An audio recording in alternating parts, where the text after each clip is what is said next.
Olá, este é o Momento Político para o Luque Alto Tietê e o AT Urgente, com Romildo Campelo.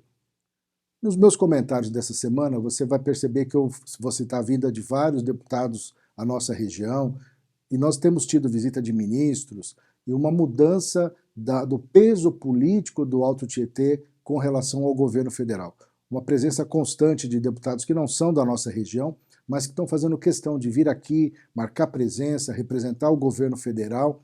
Isso mostra, de um lado, o aumento da importância política do Alto Tietê, e te dou um outro exemplo, que foi a adesão do município de Mairiporã ao nosso consórcio regional, ao Condemate, e a presença do ministro Padilha, dos deputados. Isso mostra que a nossa região tem ganho peso político, densidade política, importância no cenário nacional, e uma mudança de estratégia do próprio governo Lula com relação ao governo Bolsonaro. Nós tivemos pouquíssimos, para não dizer nenhum, me lembro de uma única visita de um ministro no comecinho do governo Bolsonaro, que veio junto com o deputado Bertaioli, mas depois quase que total ausência. Então, a região do Alto Tietê ganhando uma importância cada vez maior na geopolítica da Grande São Paulo e do Brasil.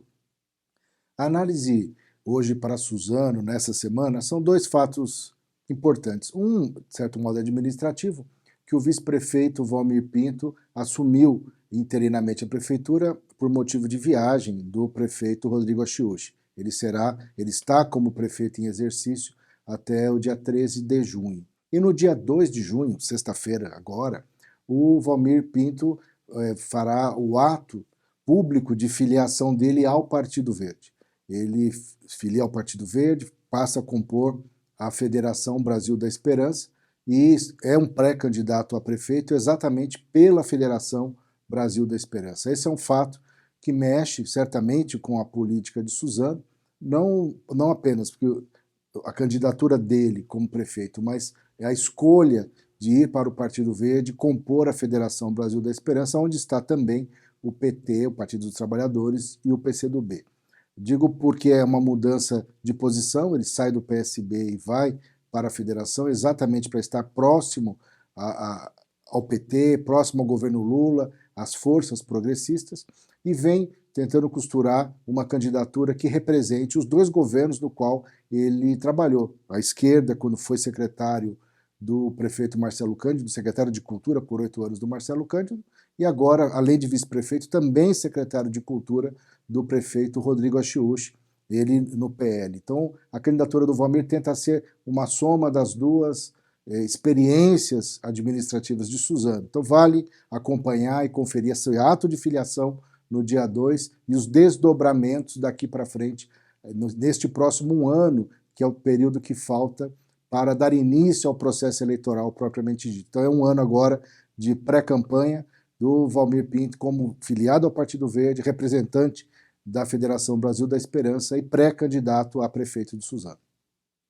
Em Mogi das Cruzes, nós teremos também um ato de filiação muito importante de uma nova executiva municipal do Solidariedade.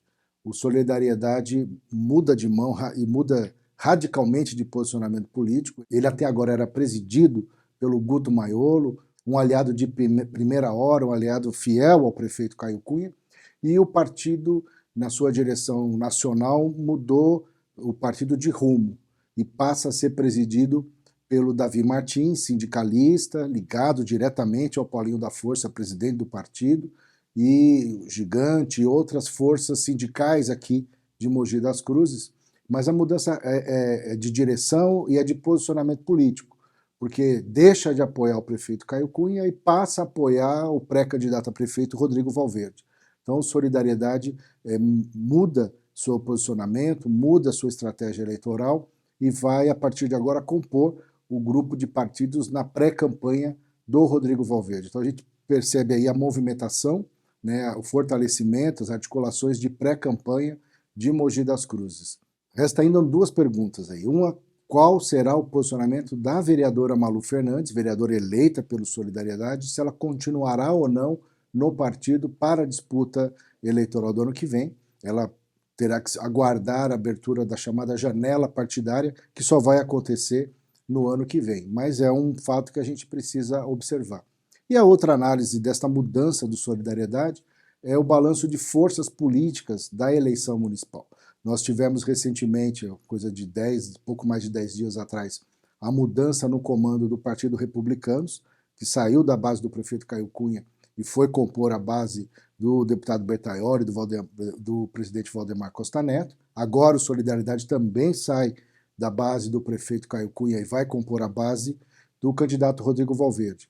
Mas o prefeito Caio Cunha tem aí MDB, o próprio Podemos, PP, tem alguns partidos muito consolidados ao lado dele e que mostra que nós teremos uma eleição em Mogi das Cruzes muito disputada, com esses 3 grandes blocos de força indo a campo e fazendo uma eleição muito disputada no ano que vem em Mogi das Cruzes.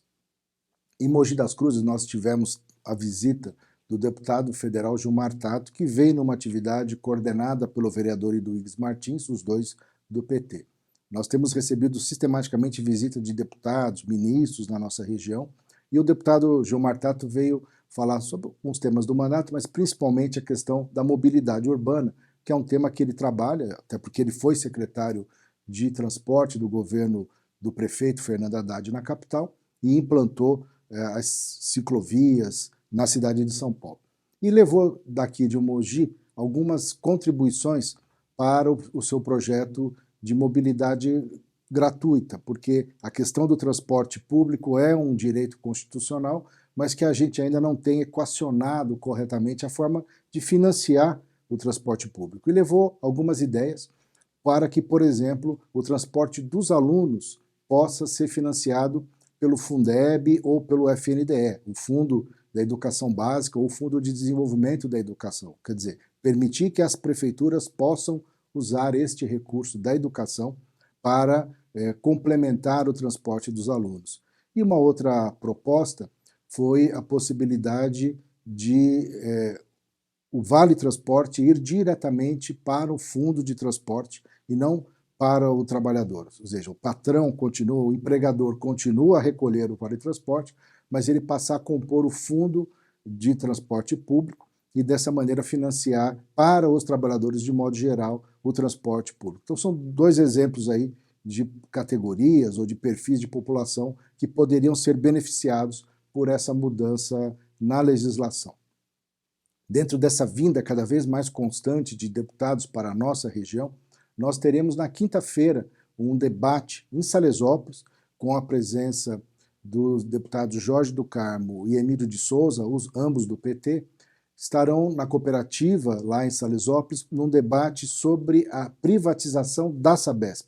Escolheram Salesópolis, claro, pela questão emblemática de ser a nascente do Tietê e começar a partir da nascente essa discussão, visto que o governador Tarcísio está com a questão da privatização da Sabesp na ordem do dia, em primeiro plano. Então, será um debate na construção aí de elementos, certamente contra a privatização da Sabesp, né, feito pelos 2 deputados, começando uma peregrinação. Então, o encontro será na próxima quinta-feira, dia 1º de junho, às 19 horas, na Cooperativa Agrícola Mista do Alto Tietê, na cidade de Salesópolis. Há uns dias atrás eu comentei da viagem da prefeita Priscila Gambale a Brasília, com uma comitiva de secretários e o próprio presidente da Câmara, o Mineiro. E nessa semana nós tivemos a informação vinda do próprio Daniel Balck, o atual vice-prefeito, de que foi batido o martelo em Ferraz de Vasconcelos e que ele teve a garantia pelo próprio deputado Rodrigo Gambale que ele será novamente o vice-prefeito na chapa da prefeita Priscila Gambale. Então aquela disputa que se diz muito entre ele e o presidente da Câmara, o Mineiro, que é do PSD, estaria definida e que ele será novamente o vice-prefeito na próxima eleição em Ferraz de Vasconcelos. Vale conferir, até porque tem muito tempo aí pela frente e disputa na política se decide igual o jogo de futebol, é só quando o juiz apita. Vamos acompanhar e ver o resultado disso tudo em Ferraz de Vasconcelos.